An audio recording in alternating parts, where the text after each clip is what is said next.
वन्देऽहं श्रीगुरुः श्रीयुतपदकमलं श्रीगुरून् वैष्णवांश्च श्रीरूपं साग्रजातं सहगणरघुनाथान्वितं तं सजीवं साद्वैतं सावधूतं परिजनसहितं श्रीकृष्णचैतन्यदेवं श्रीराधाकृष्णपादान् सहगणललिता श्रीविशाखान्वितांश्च यस्य प्रसादात् भगवत्प्रसादो यस्या प्रसादान्न गतिः कुतोऽपि ध्यायां स्तुवंस्तस्य यशस्त्रिसन्ध्यां वन्दे गुरोः श्रीचरणारविन्दं नमो महावदान्याय कृष्णप्रेमप्रदायते कृष्णाय कृष्णचैतन्य नाम्ने गौरत्विषे नमः। हे कृष्ण करुणा सिंधु दीनबंधो जगत्पते गोपेश गोपिकाकान्त राधाकान्त नमोस्तुते। तप्त कांचन गौरांगी राधे वृंदावनेश्वरी वृषभानुसुते देवी त्वं नमामि हरिप्रिये। जय रूप सनातन भट्ट रघुनाथ श्रीजीव गोपाल भट्ट दास रघुनाथ এই છે গোসাইর করি চরণ বন্দন যাহা হইতে বিঘ্ন নাশ অভীষ্ট পূরণ वाञ्छाकल्पतरुभ्यश्च कृपा सिन्धुभ्येव च पतितानां पावनेभ्यो वैष्णवेभ्यो नमो नमः। जय जय श्री राधे श्याम।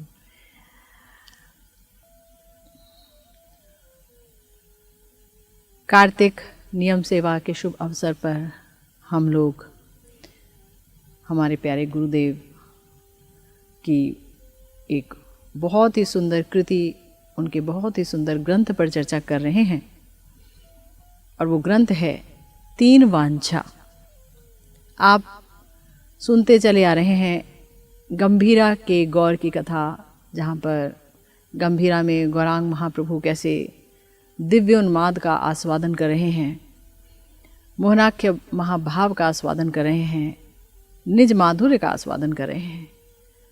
तो ये भी आपको पता है कि गौरांग महाप्रभु स्वयं गोविंद हैं, जो राधा भाव आविष्ट हैं। तो गोविंद को गौरांग महाप्रभु होना पड़ा, आखिर क्यों? ये प्रश्न उठना स्वाभाविक है। इन प्रश्नों का सुंदर उत्तर दिया है हमारे गुरुदेव ने उनके इस ग्रंथ तीन वांछा में, जो बांग्ला भाषा में है। हमारा प्रयास है कि हमारे हिंदी भाषी श्रोताओं के लिए, दर्शकों के लिए हम गुरुदेव के इस ग्रंथ को हिंदी में आपको उपलब्ध कराएं और हम इस ग्रंथ के माध्यम से ये जानने का प्रयास करें कि आखिर गोविंद को गौर क्यों होना पड़ा। गोविंद, रास बिहारी गोविंद अंततः सन्यासी चूड़ामणि हो गए, सन्यास लेना पड़ा। और वो सन्यास भी कई तब ही था क्योंकि वो तो पूरी तरह से श्री कृष्ण के माधुर्य के आस्वादन में डूबे पड़े थे। उन्हें अपना कोई होश ही नहीं था। तो वजह क्या थी? ऐसा स्वरूप कैसे हो गया गोविंद का, रास बिहारी गोविंद का? तो हमने अब तक जाना, हमारे प्यारे आचार्य, हमारे जो गौड़ीय वैष्णव आचार्य हैं, श्रीला कृष्णदास कविराज गोस्वामी जी, उन्होंने अपने श्री चैतन्य चरितामृत में इन कारणों का उल्लेख किया है जिनकी वजह से गोविंद को गौरांग महाप्रभु होना पड़ा।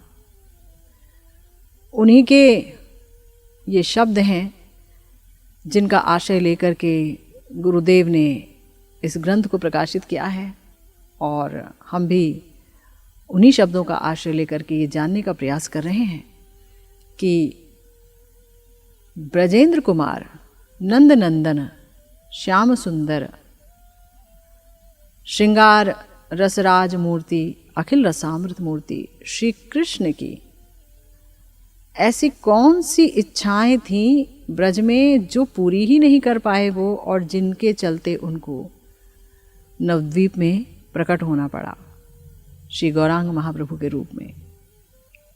तो हमने जाना पहली इच्छा तो यही थी कि वो श्री राधिका के प्रेम का उत्कर्ष, उनकी महिमा जानना चाहते थे कि ये कैसा प्रेम है जो मुझ जैसे रस घन मूर्ति जो स्वयं आनंद है उसको भी नचा देता है, उसको वशीभूत करके रखता है। इस प्रेम के आस्वादन के बिना मैं रह नहीं पाता हूँ, क्योंकि वो तो प्रेम के ही आस्वादक हैं, प्रेम का आस्वादन कराते हैं और प्रेम का ही आस्वादन करते हैं। ये उनके स्वरूप का धर्म है।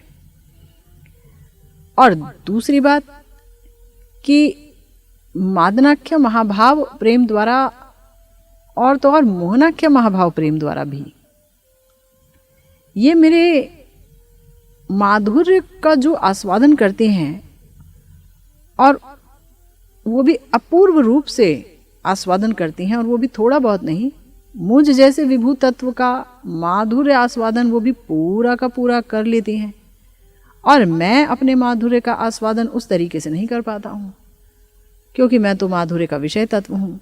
विषय का अर्थ ये है जिसका माधुर्य है, और आशय ये है कि जो उस माधुर्य का आशय लेकर के उसको प्रेम करता है, उसका आस्वादन करता है। तो आशय तत्व तो भक्त हुए जिनके पास प्रेम है, जिस प्रेम के द्वारा किशोरी जी मेरे माधुर्य का आस्वादन करती हैं। तो मेरा वो माधुर्य किस प्रकार का है, क्योंकि श्री कृष्ण भी उस माधुर्य का आस्वादन करना चाहते हैं, कर नहीं पाते हैं, क्योंकि उनके पास महाभाव नहीं है। तो कैसे करेंगे? महाभाव रूपी प्रेम ही नहीं है, तो पूर्णतम आस्वादन नहीं हो सकता, वहाँ वो विफल रह जाते हैं। और फिर मेरे माधुर्य का आस्वादन करके निकुंज में महसूस करते हैं कि मेरे माधुर्य का आस्वादन करके श्री राधा ठाकुरानी को जो सुख प्राप्त होता है, और मैं श्री राधिका के प्रेम का आस्वादन करता हूँ, जितना सुख मुझे प्राप्त होता है, इनको मुझसे भी अनंत कोटि गुना अधिक सुख प्राप्त होता है। तो इनको किस जाति का सुख प्राप्त होता है, क्योंकि सुख उन्मत्त तो हो जाती है, मैं देखता हूँ। तो हमने सुना पिछली बार जहाँ पर श्री कृष्ण ने ये बात स्वीकार की कि देखिए मैं तो पूर्ण आनंद हूँ, पूर्ण चिन्मय, पूर्ण तत्व हूँ, लेकिन श्री राधिका का रूप, उनका प्रेम मेरा जीवातु है, उनके गुण मेरे जीवातु हैं। मेरी पंच इंद्रियाँ श्री राधिका के संग से जैसे आह्लादित होती हैं, वो कभी और हो ही नहीं सकती किसी भी प्रकार से। स्वीकार किया उन्होंने, है ना। लेकिन फिर उन्होंने बहुत बारीकी से देखा। क्या देखा? हमारे कविराज गोस्वामी पाद यही बता रहे हैं इन प्यारों के द्वारा कि प्रिया जी को कौन सी जाति का और किस हद तक का, कितने परिमाण का सुख प्राप्त होता है श्री कृष्ण के माधुर्य का आस्वादन करके। एई मतो अनुभव अमार प्रतीत। एई मतो अर्थात जो पिछली दफ़ा हमने सुना, जहाँ पर श्री कृष्ण कह रहे हैं कि भाई जो मेरा रूप है, मेरे गुण हैं, उससे तो जगत ही पूरा का पूरा आनंदित है। कोटि काम जिनी रूप यद्यपि अमार, है ना। असमोर्ध माधुर्य साम्य नहीं जार, मोर रूपे आप्यायित होय त्रिभुवन, किंतु राधार दर्शने मोर जुड़ाए नयन। मोर वंशी गीते आकर्षे त्रिभुवन, पर राधार वचने हरे अमार श्रवण, है ना। हमने सुना यद्यपि अमार गंधे जगत सुगंध, मोर चित्त प्राण हरे राधा अंग गंध। यद्यपि अमार रसे जगत सरस, राधार अधर रस अमा करे वश। तो इस तरह से श्री कृष्ण ने स्वीकार किया कि मेरी जो पंच इंद्रियां हैं वो प्रिया जी के रूप गुण में डूबती हैं और वही रूप गुण मेरा जीवात्मा है। ये उन्होंने अपने मुख से स्वीकार किया। लेकिन वो देख क्या रहे हैं? देख रहे हैं, और जब देख रहे हैं निकुंज में प्रिया जी को जो सुख उन्मत्तता हासिल हो रही है, सुख की इच्छा नहीं है किसी भी गोपी में, यहाँ तक कि किसी भी ब्रज परिकर में निज सुख की कोई इच्छा नहीं है। और महाभाव में तो हमने सुना कि गोपियों का प्रेम निरुपाधिक है। निरुपाधिक प्रेम में कहीं से कोई आशा, यहाँ तक कि संबंध की भी आशा नहीं है। सिर्फ कृष्ण को सुख देने के लिए ही गोपियाँ द्रुत गति से भागती हैं। श्री कृष्ण भी कोई स्त्री लंपट नहीं है, सच्चित आनंदमय है, सच्चिदानंदमय है हमारे प्यारे श्याम सुंदर। वो तो सिर्फ प्रेम को ही खाते हैं, प्रेम ही उनका एकमात्र आहार है, प्रेम के वो वशीभूत हैं। जिसका जितना प्रेम उसके प्रति इनकी इतनी ही वश्यता। और गोपियों का प्रेम हमने सुना, वो प्रेम नहीं, वो तो महाभाव की कक्षा तक पहुंचा हुआ प्रेम है। तो फिर इनकी वश्यता भी वहाँ बहुत अधिक है। और प्रिया जी का जो प्रेम है वो तो मादनक है, महाभाव तक पहुंचा हुआ है। तो ये वहाँ मत्त हो जाते हैं, है ना। और ये स्वीकार करते हैं कि शत कोटि गोपी तेना ही काम निर्वापण। सिर्फ प्रिया जी ही एकमात्र श्री कृष्ण की समस्त श्रृंगार रस के आस्वादन की इच्छाओं को पूर्ण कर सकती हैं, एक ही हैं। और हमने ये भी सुना समस्त गोपियाँ उनके कायवी स्वरूपा हैं, ये भी सुना हमने। तो प्रिया जी जो है विभिन्न काया, विभिन्न रूप धर करके श्याम सुंदर को रास रस का आस्वादन कराती हैं, वन विहार का आस्वादन कराती हैं, जल विहार का आस्वादन कराती हैं, और इस प्रकार से अनेक अनेक विहार का आस्वादन कराती हैं। यहाँ तक कि जिस श्रृंगार रस के आस्वादन के बारे में श्याम सुंदर सोच भी नहीं सकते, वो आस्वादन भी किशोरी जी इन्हें प्रदान करती हैं। लेकिन श्री कृष्ण कुछ और भी अब अनुभव कर रहे हैं कि भाई मेरे जो गुण हैं वो मैंने मान लिया किशोरी जी से कम है, किशोरी जी में ज़्यादा है, क्योंकि जिसमें मेरे से सैकड़ों गुना अधिक गुण होंगे वही मुझे आनंद दे सकता है। और मैंने स्वीकार किया ये मुझे आनंद देती हैं। परंतु देख कुछ और रहा हूँ, देख रहा हूँ ये कुछ ज़्यादा आनंद पा रही हैं, कुछ नहीं अनंत कोटि अधिक आनंद पा रही हैं, ना चाहते हुए भी पा रही हैं, है ना। क्योंकि इनका आनंद श्री कृष्ण के आनंद को पोषित करता है। इसलिए गोपियों के प्रेम में काम नहीं है। हमने जाना काम का अर्थ होता है अपनी इंद्रियों का तर्पण, अपनी इंद्रियों को संतुष्ट करना। और मधुर रति में, नायक नायिका की रति में तो ऐसा हो ही नहीं सकता कि दोनों अपनी अपनी इंद्रियों को संतुष्ट ना करें। ये तो आपसी संतोष की बात नहीं होती, अपने संतोष की बात होती है। पहले मेरा संतोष और मेरा ही संतोष अंततः। लेकिन यहाँ गोपियों की रति को समर्था रति कहा है। क्यों?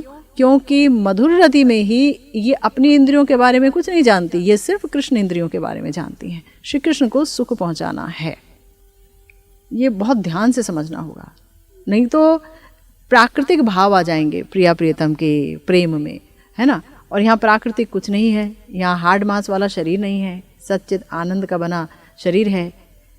और हमारी श्री राधिका ठाकुरानी का जो शरीर है, प्रेममयी का शरीर, वो प्रेम से बना हुआ है, महाभाव से बना है। वहाँ भी हार्ड मांस वाली कोई बात नहीं है, वहाँ प्राकृतिक कोई आवेश ही नहीं है। वो सुदिव्य लीला है, प्रेम की लीला है। इसको समझा जाएगा मात्र भजन से ही, गुरु गौरांग की कृपा से ही। ये ऐसे अपने आप समझ में आने वाली वस्तु नहीं है, बहुत ज़्यादा निगूढ़ है, बहुत निगूढ़ है। और इसे समझे बगैर कोई राधा दास्यम का भजन भला कर भी कैसे सकता है, इसीलिए समझना तो होगा ही, है ना। तो श्री कृष्ण कह रहे हैं एई मतो अनुभव अमार प्रतीत, विचारी देखिए ज्योति सब विपरीत। पर मैं विचार करता हूँ तो देखता हूँ सब उल्टा है। मैंने सोचा था कि राधिका का रूप गुण मेरा जीवातु है ना, और उनमें मुझसे ज्यादा गुण है। मुझे आकर्षित कर लेती हैं, पर देख रहा हूँ कुछ उल्टा हो रहा है। क्या क्या उल्टा हो रहा है, क्या विपरीत हो रहा है? राधा दर्शने मोर जुड़ाए नयन, अमार दर्शने राधा सुखे अज्ञान।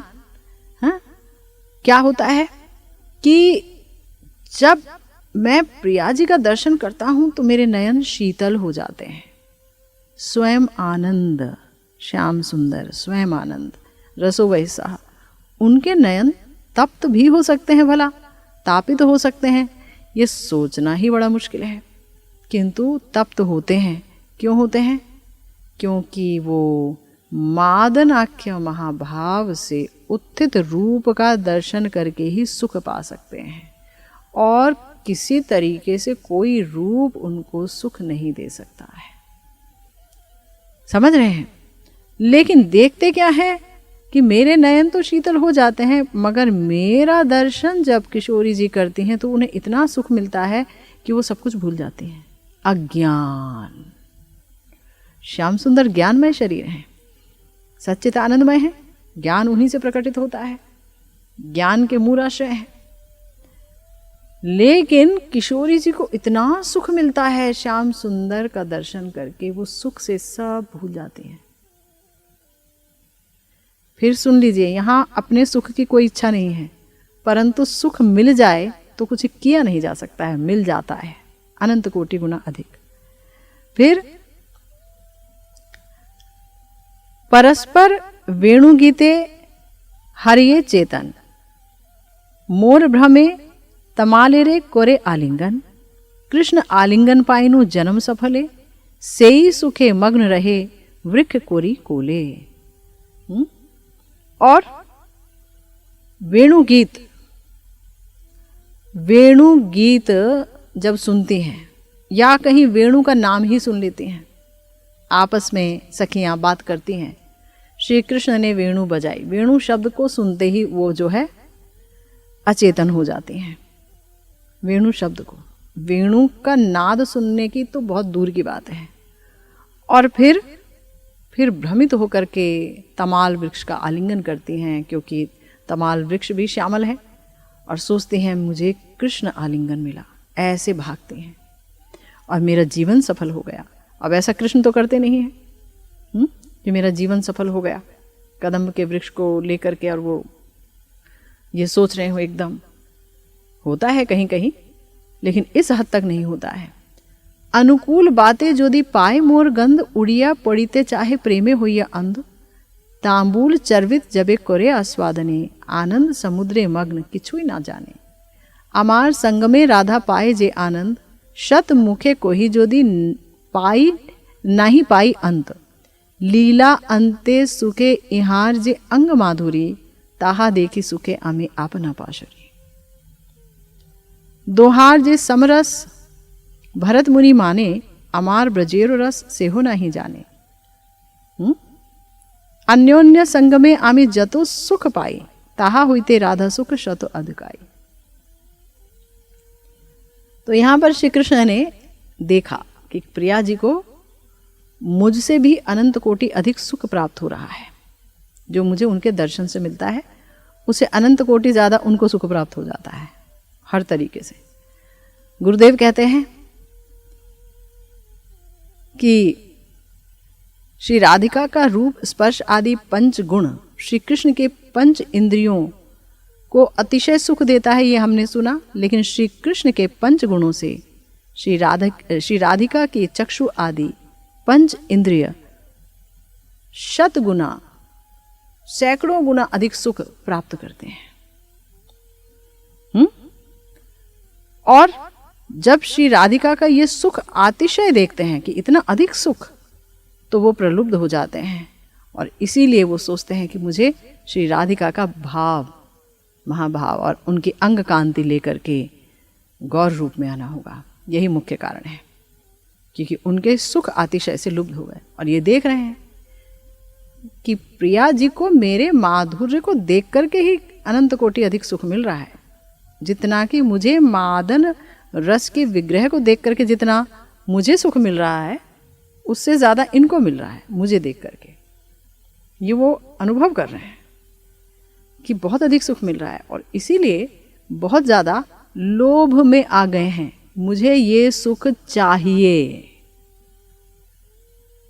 मुझे भी ये सुख चाहिए, मेरे पास नहीं है। रसिक शेखर है ना, रसिकेंद्र मौली। तो श्री कृष्ण कहते हैं मेरा रूप आदि जो है वो समस्त विश्व के सुख का हेतु है और प्रिया जी का रूप आदि मेरे सुख का हेतु है, ये मेरा अनुभव है। किंतु विचार करता हूं तो सब विपरीत लगता है। प्रिया जी के रूप आदि के निषेवण से मेरे चक्षु आदि इंद्रियों को जितने परिमाण में सुख प्राप्त होता है, मेरे रूप आदि के दर्शन आदि से श्री राधा को उससे कम सुख मिलना चाहिए, है ना भाई, कम मिलना चाहिए, क्योंकि उनमें ही ज़्यादा गुण है। क्योंकि मैंने देखा कि मेरा जो रूप आदि है वो प्रिया जी के रूप आदि से अधिक न्यून है, कम है ना। तभी तो मैं उनके प्रति आकर्षित होता हूँ। लेकिन मैं देखता हूँ कि प्रिया जी की इंद्रियों को मुझसे अधिक सुख मिलता है। जितना सुख मुझे उनसे मिलता है उससे बहुत अधिक मिलता है, शतगुण अधिक मिलता है।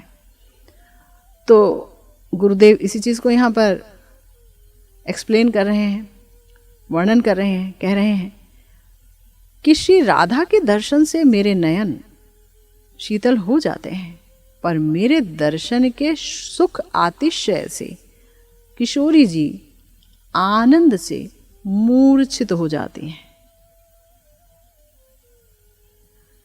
श्री राधा की वाणी श्रवण करने से मेरे कान तृप्त होते हैं, परंतु मेरे वंशी गीत साक्षात सुनने की तो बात बड़ी ही दूर रही।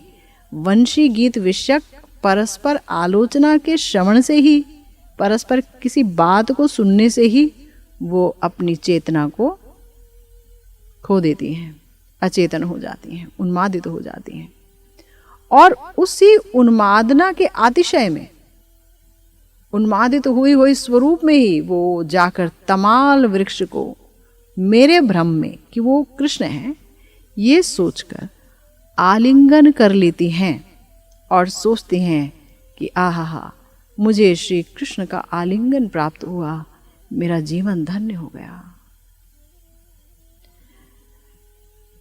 और इस तरह से तमाल को अपनी गोद में लेकर वो सुख सागर में निमग्न हो जाती हैं। क्या सुख मिलता है उन्हें, बार बार देख रहे हैं। श्याम सुंदर की निगाह है इसी चीज पर, इसी सुख पर।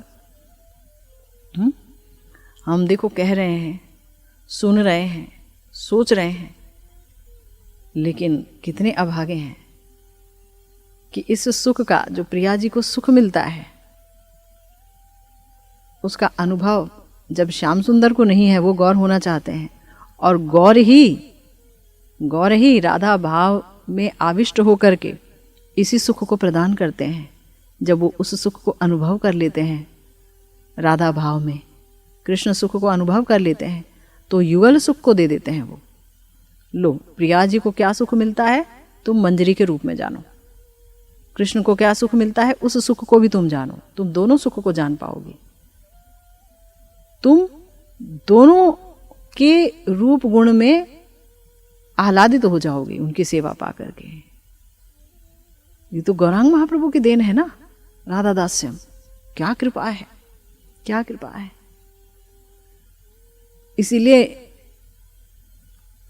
इसीलिए कहा गया कि जो गौर रस में डूब जाता है वो राधा माधव का अंतरंग हो जाता है। अंतरंग अर्थात सेवा परादासी मंजरी, ठाकुर जी के प्रिया प्रियतम के विलास के आवेश से उत्पन्न मंजरी,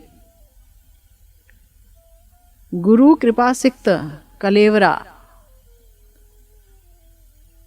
वाली मंजरी, सेवा परादासी, ये गौर की देन है। तो गुरुदेव कह रहे हैं कि श्याम सुंदर सोच रहे हैं कि श्री राधा के अंग गंध से मेरा चित्त और मेरी नासिका तृप्त हो जाती है, आनंदित हो जाती है।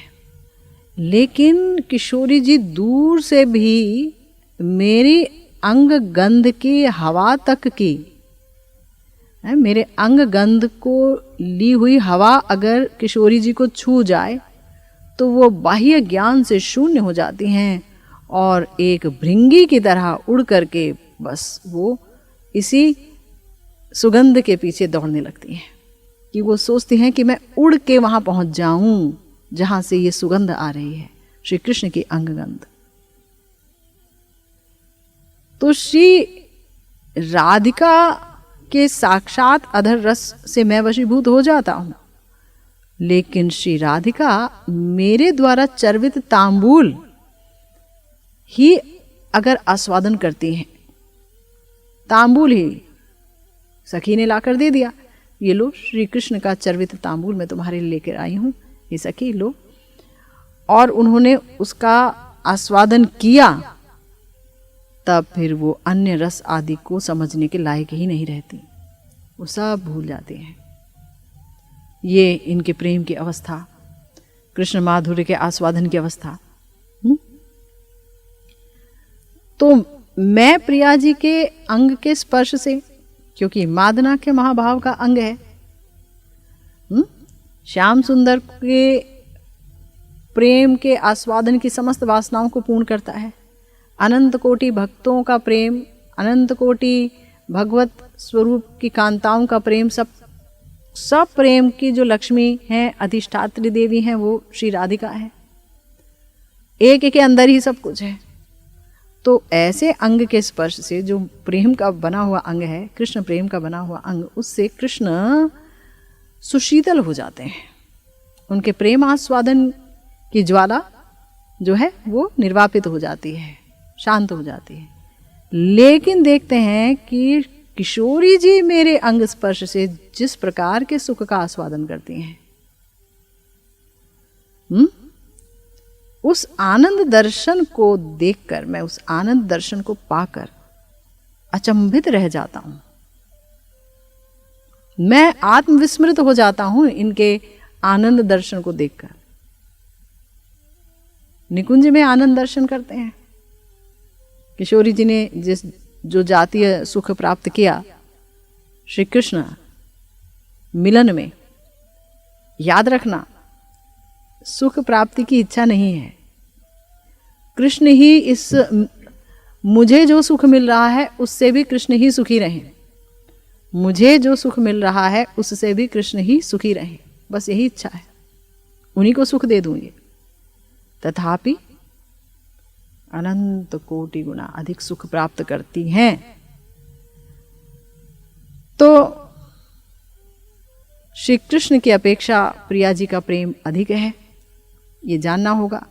श्याम सुंदर में मादनाख्य महाभाव विराजित नहीं है, इसलिए किशोरी जी जो श्री कृष्ण के साथ मिलने में आनंद का अनुभव करती हैं, वो श्री कृष्ण की अपेक्षा सैकड़ों गुना अधिक होगा ही।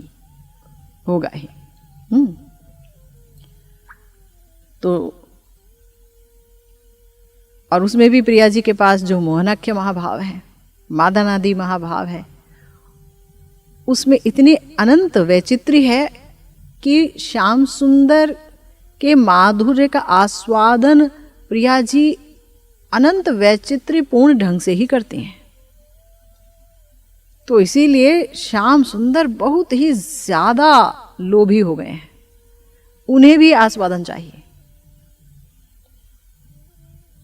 चाहिए ही चाहिए। तो अब प्रिया जी के भाव से अपनी माधुरी का आस्वादन करने के लिए श्री कृष्ण ने संकल्प ले लिया। बोलते हैं, ताते जानी मोते आछे कोनो एक रस, आमार मोहिनी राधा तारे कोरे वश, आमा होइते राधा पाए जे जातीय सुख, ताहा आस्वादिते आमी सदाई उन्मुख, नाना यत्न कोरी आमी नारी आस्वादिते, से सुख माधुर्य घ्राणे लोभ बाड़ी चित्ते।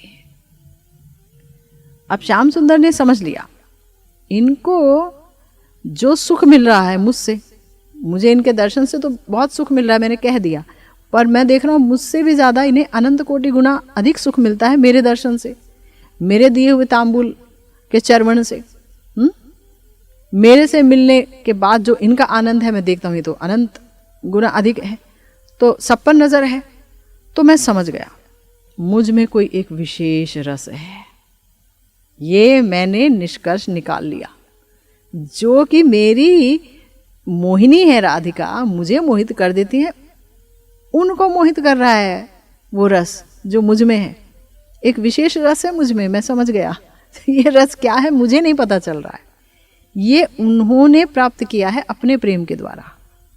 उनके पास है मादन भाव का प्रेम, मोहन भाव का प्रेम, ये महाभाव उनके पास है ना। तो मुझे भी वो आस्वादन करना है, बहुत यत्न करता हूं पर आस्वादन नहीं कर पाता हूं। और उस सुख रूपी माधुर्य की सुगंध से ही मेरे हृदय में बहुत लोभ बढ़ रहा है, धुकधुकी बढ़ रही है कि मुझे कैसे मिलेगा ये सुख। देखो कृष्ण अधूरे हैं इस सुख को प्राप्त किए बिना, और वो पूर्ण तभी हो सकते हैं जब पूर्णतम रूप में आएंगे अपने, जहां प्रिया प्रियतम एक जगह हो जाएंगे। वो है गौर अवतार, है ना। जब हम कह रहे हैं प्रिया जी का भाव लिया उन्होंने, तो प्रिया जी का भाव क्या, प्रिया जी तो है ही भाव स्वरूप, महाभाव स्वरूपणी राधा। तो उनका भाव क्या होता है, उनको हटा दिया और भाव लिया, ऐसा तो हो नहीं सकता। जब महाभाव से ही बना हुआ विग्रह है तो महाभाव स्वरूपणी किशोरी जी अंदर है, साथ में है श्याम सुंदर के। तो गौर कौन है, गोविंद हैं, किंतु जो राधा भाव से पूर्णतया भावित हैं। यानी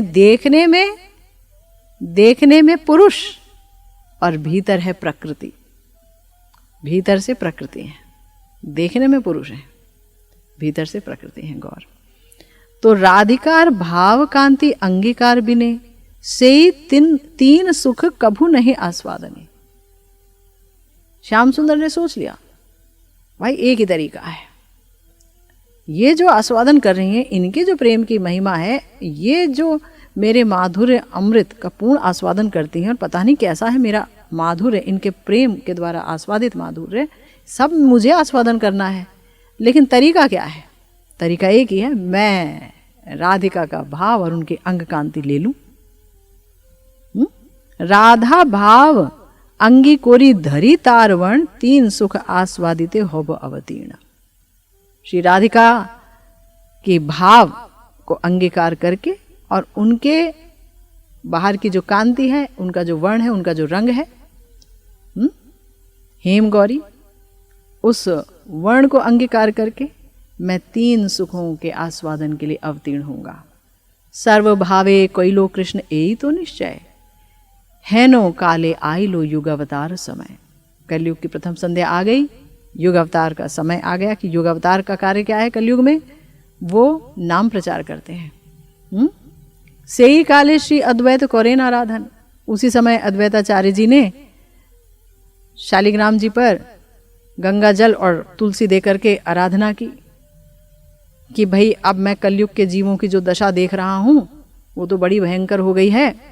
ये लोग तो रात्रि में जागरण करते हैं, कुत्ते बिल्लियों का भी विहार रचाते हैं, इनको तो कुछ पता ही नहीं है भगवत तत्व के बारे में, इनके पास भगवत प्रेम ही नहीं है, ये तो आडंबरों में लिप्त हैं, ये तो पूजा भजन के नाम पर ऐसी उपासनाएं करते हैं जहाँ बलि दी जाती है और ना जाने क्या क्या होता है। इनको तो पता ही नहीं है कि प्रेम भक्ति क्या है, और इनको किसी और प्रकार का प्रेम देंगे तो पूर्ण रूप से इनके अनर्थ की निवृत्ति ही नहीं होगी। एकमात्र ब्रज प्रेम प्राप्त करके ही ये धन्य अति धन्य हो पाएंगे। तब हुंकार करने लगे, सेई काले श्री अद्वैत करेन आराधन, तहार हुंकारे कैलो कृष्ण आकर्षण। श्री कृष्ण आकर्षित हो गए। भाई इच्छाएं थी, सोच भी लिया था मुझे श्री राधिका की अंग कांति, उनका भाव लेकर के आना है, लेकिन कोई बुलाए तो आना है ना, कैसे आऊं, युग अवतार के आने का समय हो गया, कोई बुलाओ। तो फिर अद्वैताचार्य जी ने बुलाया इनको। तो इन्होंने क्या किया, माता पिता गुरु गणे आगे अवतारी। राधिकार भाव वर्ण अंगीकार कोरी, नवद्वीपे शची गर्भ शुद्ध दुग्ध सिंधु, ताहा ते प्रकट हुईला कृष्ण पूर्ण इंदु। तो इस तरीके से अपने माता पिता गुरुगण जितने भी हैं सबको आगे उन्होंने प्रकट कराया है। प्रिया जी का भाव, उनके वर्ण को अंगीकार करके नवद्वीप में शची मैया के गर्भ रूपी शुद्ध दुग्ध सिंधु से श्री कृष्ण जो पूर्ण इंदु हैं वो प्रकट हुए हैं, गौरांग महाप्रभु के रूप में, विश्वंभर जी के रूप में, निमाई जी के रूप में। बोलो नदिया विहारी नवद्वीप विहारी श्री गौर सुंदर की जाए। तो श्री कृष्ण सोच रहे हैं भाई मेरे अंदर ऐसी कोई अनिर्वचनीय रस आस्वादन वैचित्र्य विद्यमान है जिससे कि मेरी मोहिनी श्री राधिका भी वशीभूत हो गई। गुरुदेव कह रहे हैं कि मुझे आस्वादन करके प्रिया जी को जो कोटि गुना अधिक सुख मिलता है वो मुझे भी आस्वादन करना है। और वो प्रकट हो गए जैसा कि हमने सुना। अब प्रश्न हो सकता है कि ठीक है प्रिया जी तो हे श्याम सुंदर तुम्हारे माधुर्य को अपने प्रेम से ही तो आस्वादन करती हैं, अपने भाव से आस्वादन करती हैं, तो तुम उनके भाव को ले लो। अंग कांति की क्या आवश्यकता है? अंग कांति लेने का मतलब क्या है भाई? सोचो, भाव से ही तो तुम श्री कृष्ण का आस्वादन करोगे। इसका उत्तर यह है कि केवल भाव ग्रहण करने से अंतरदशा में जब होंगे महाप्रभु तो अपनी 3 वांछा का आस्वादन करेंगे, लेकिन जैसे ही आंखें खोलेंगे और देखेंगे कि ये मैं कैसा काला हूँ, हाँ ये मेरी कैसी श्यामल, मेरा श्यामल रूप है, यानी अंदर जो चल रहा था वो कुछ और था, बाहर मैं कुछ और हूँ, तो वो आस्वादन टिकेगा नहीं, है ना, उनका आवेश भंग हो जाएगा। तो कांति इसीलिए ग्रहण करना होगा कि अंदर भी और बाहर भी दोनों दशाओं में उनका आस्वादन बिना किसी बाधा के चलता रहे। तो 3 वांछा की पूर्ति के लिए श्री कृष्ण श्री राधिका की भाव कांति को ग्रहण करने के संकल्प को लेकर के प्रकट होना चाह रहे हैं। और आपने सुना कि युग अवतार का भी समय आ गया और अब प्रकट हो गए हैं श्री कृष्ण स्वयं शची मैया के गर्भ सिंधु से गौरचंद्र रूप में, और श्री राधा भाव आविष्ट श्री कृष्ण आए हैं अपने आस्वादन के लिए। ये उनके 3 मुख्य कारण हैं आने के। लेकिन आनुषंगिक रूप से गौण कारण क्या है कि भाई चलो मैं विश्व के जीवों को प्रेम देकर के उन्हें धन्य करूंगा, ये गौण कारण है। तो श्री गौरांग रूप में श्रीमन महाप्रभु का अवतार हुआ, इस विषय में हमारे प्यारे आचार्य हुए हैं श्री कृष्ण चैतन्य महाप्रभु के कृपा पात्र श्री प्रबोधानंद सरस्वती जी, जिन्होंने श्री चैतन्य चंद्रामृत लिखा है और उसमें उन्होंने मंगलाचरण श्लोक में कहा है कि जो श्री ब्रजेंद्र नंदन की रस माधुरी को स्वयं आस्वादन करने के लिए और विश्व के जीवों को हर्ष आदि संचारी भाव के द्वारा तरंगायित अपने सुनिर्मल प्रेमामृत धारा में अवगाहन कराने के लिए परम धाम श्री नवद्वीप में आविर्भूत हुए हैं, उन अपरिसीम परम अद्भुत कारुण्य घन विग्रह श्री कृष्ण चैतन्य महाप्रभु को की हम वंदना करते हैं, है ना। तो श्री ब्रजेंद्र नंदन की रस माधुरी खुद को आस्वादन कराने के लिए प्रकट हुए हैं। देखिए महाप्रभु ने जिन पर कृपा की वो जान गए कि ये कौन है, तो लिख दिया कि भाई रस माधुरी खुद को आस्वादन कराने के लिए ये आए हैं और साथ में विश्व के लोगों को प्रेम भी दे देंगे। ये साथ का कार्य है आनुषंगिक रूप से। श्री रामराय, जब रामराय जी महाप्रभु से वार्तालाप कर रहे थे दक्षिण भारत में, तब उन्होंने पहचान लिया इनको, हो भी क्यों ना, विशाखा सखी के अवतार हैं। भाई अपनी समस्त सखी मंजरियों को लेकर के आए हैं ना श्री राधा माधव एक रूप में, गौरहरि के रूप में अपनी सखी मंजरियों के साथ ही तो आएंगे। किसके साथ आएंगे? तो वो पहचान गए। उन्होंने कहा अच्छा, राधिकार भाव कांति कोरी अंगीकार, निज रस आस्वादिते करियछ अवतार, निज गूढ़ कार्य तुम्हार प्रेम आस्वादन, आनुषंगे प्रेममय कोयले त्रिभुवन। पहचान गए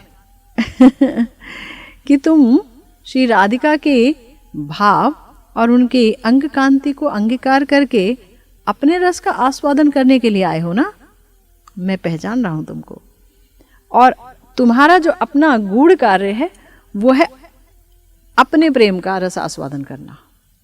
निज प्रेम रस आस्वादन यानी अपने ही प्रेम, यानी प्रिया जी का जो प्रेम इनके हृदय में अब है। देखिए बड़ा सुंदर विग्रह है, गौर सुंदर।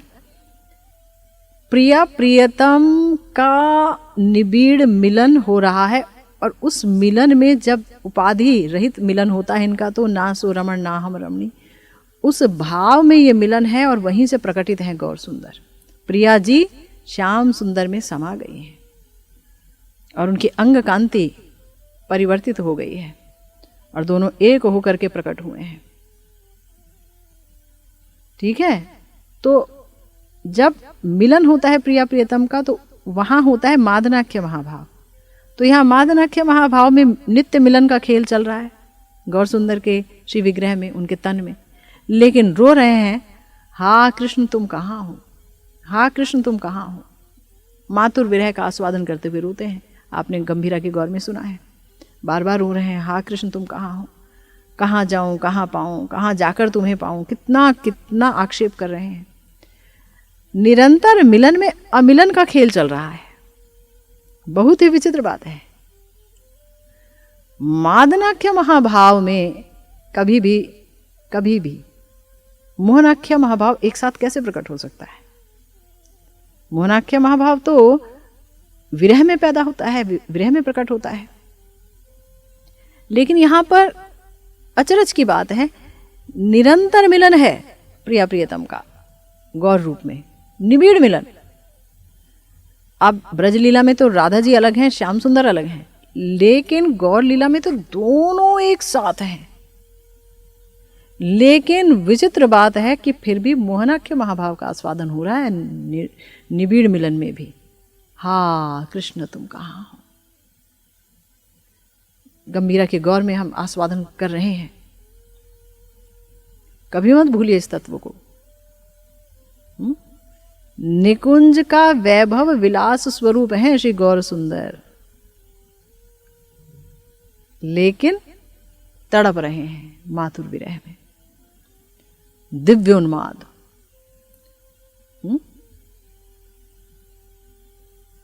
कैसी हालत हो रही है? उनके रोमकूप से रक्तोद्गम हो रहा है और कभी अंग क्षीण होता है, कभी अंग फूलता है, कभी उनके दांत एकदम कटकट करने लगते हैं कि अब गिरे कि तब गिरे। अष्ट सात्विक भाव एक साथ उदित होते हैं सुदीप्त अवस्था में। तो ये कभी नहीं भूलना होगा। इसीलिए रामानंद राय जी पहचान रहे हैं। अच्छा, समझ गया मैं कि आप जो हैं निज रस आस्वादन के लिए प्रिया जी की भावकांति अंगीकार करके आए हैं। आप हैं गोविंद वस्तुतः। आपको पहचानना मुश्किल है मगर, क्योंकि पूरा राधामय हो गए हैं, पूरा राधामय, सारा भाव ही राधा जी का है। तो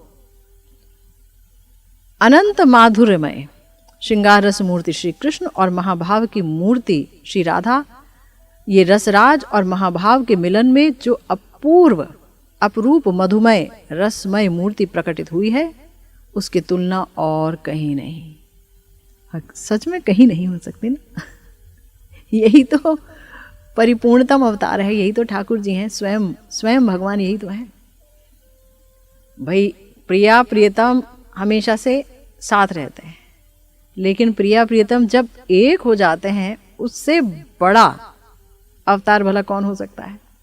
कहाँ हो सकता है? प्रिया जी अलग नहीं है, श्याम सुंदर अलग नहीं है, दोनों एक जगह है। विषय आश्रय दोनों का निबिड़ मिलन, विरुद्ध धर्माश्रय प्रेम और विरुद्ध धर्ममय प्रेम दोनों का एकत्र मिलन। ये सोचना होगा, चिंतन की बात है, गूढ़ बात है। तो गुरुदेव खुद कहते हैं, श्री राधा कृष्ण मिलित विग्रह श्री कृष्ण चैतन्य महाप्रभु की अपेक्षा विश्व में और परतत्व कोई नहीं है। बोलो श्री कृष्ण चैतन्य महाप्रभु की जय जय जय, है ना। उनसे बड़ा ही परतत्व कोई नहीं है, परतत्व की सीमा ही वही है। शिला कवि कर्णपुर जी कहते हैं कि जो माधुर्य रूपी मधुर राशि के द्वारा सौरभमय भजन रूपी स्वर्ण कमल राशि के वन स्वरूप है, आहा, जो कारुण्यामृत रूपी निर्झरणी समूह द्वारा सुसमृद्ध उज्ज्वल प्रेम रत्न राशि के आकर सुमेरुगिरी स्वरूप है। मतलब इतनी करुणा है, करुणा के ही बने हुए हैं। और जो भक्त रूपी जलद माला के बीच में भक्तों से घिरे हुए हैं, तो लगते हैं स्थिर सौदामिनी स्वरूप, स्वर्ण कांति के हैं। हमारे कुल देवता वही श्री कृष्ण चैतन्य हरि सर्वोत्कर्ष रूप से विराज करें।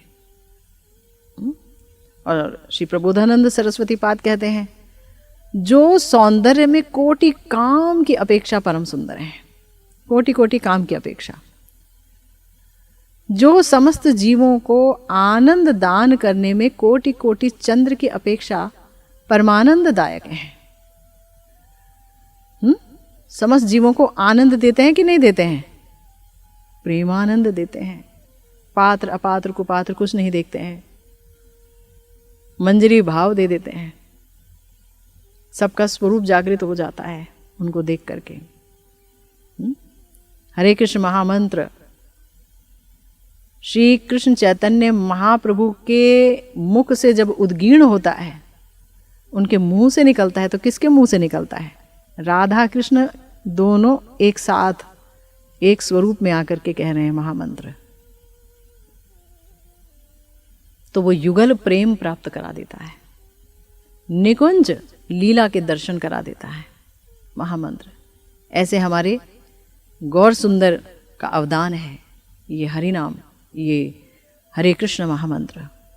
और ऐसा महामंत्र जो युगल प्रेम प्रदान करता है, मंजरी भाव प्रदान करता है, स्वरूप जागृत कर देता है, निकुंज की लीलाओं को, वृंदावन धाम को हृदय में प्रकटित कर देता है, उससे बड़ा अवदान भला क्या हो सकता है? क्योंकि महाप्रभु के श्री मुख से उद्गीर्ण है, उन्होंने दिया है। प्रेममय स्वरूप है हरे कृष्ण महामंत्र का, युगल मंत्र है, युगल मंत्र है, युगल मिलन, युगल क्रीड़ा रूपी मंत्र है महामंत्र। तो बहुत बड़ी वस्तु दे दी गौर ने जगतवासियों को। तो उनका आशय लेकर के जब कोई इस हरिनाम का जाप करता है, तो उसके हृदय में प्रिया प्रियतम खेलने लगते हैं। तो जो सौंदर्य में कोटि काम की अपेक्षा परम सुंदर है, समस्त जीवों को आनंद दान करने में जो कोटि चंद्र की अपेक्षा भी परम आनंददायक है, वात्सल्य में जो कोटि माता की अपेक्षा भी सुवत्सल है, समस्त जीवों पर कृपा की, किसी को नहीं छोड़ते, जानवरों पर कृपा की। झारखंड में सारे जानवरों का स्वरूप जागृत हो गया, सब हरे कृष्ण महामंत्र गान करने लगे। कोटि कोटि माताओं का वात्सल्य उनके अंदर है, सोच के देखिए। उदारता में जो कोटि कल्प तरु की अपेक्षा भी परम उदार है। कलिहत जीव की ये क्या हैसियत है, क्या औकात है कि वो निकुंज में जा करके किशोरी जी की दासी बन करके युगल सेवा की प्राप्ति करे? ये क्या संभव है? कलिहत जीव कितना उपद्रवी, रोगी, कम आयु वाला, लेकिन हमारे गौरचंद्र ने दे दिया, महादान दे दिया। तो इसीलिए वो कोटि कोटि कल्पतरु की अपेक्षा परम उदार है। क्या दे दिया? कल्पतरु से आदमी क्या मांगेगा? मैंने कहा ना, कलियुगी जीव क्या मांगेगा? अपनी इंद्रियों का सुख मांगेगा, और क्या मांगेगा? लेकिन ठाकुर जी को पता है कि क्या देना है। ये ना मांगे तो भी मैं दूंगा ही, तुम मांगो ना मांगो मैं तो तुम्हें दूंगा ही। दे दिया। परम उदार है। और गांभीर्य में जो कोटि सिंधु की अपेक्षा भी परम सुगंभीर है। मधुरता में जो कोटि कोटि अमृत, खीर और मधु की अपेक्षा भी परम मधुर है।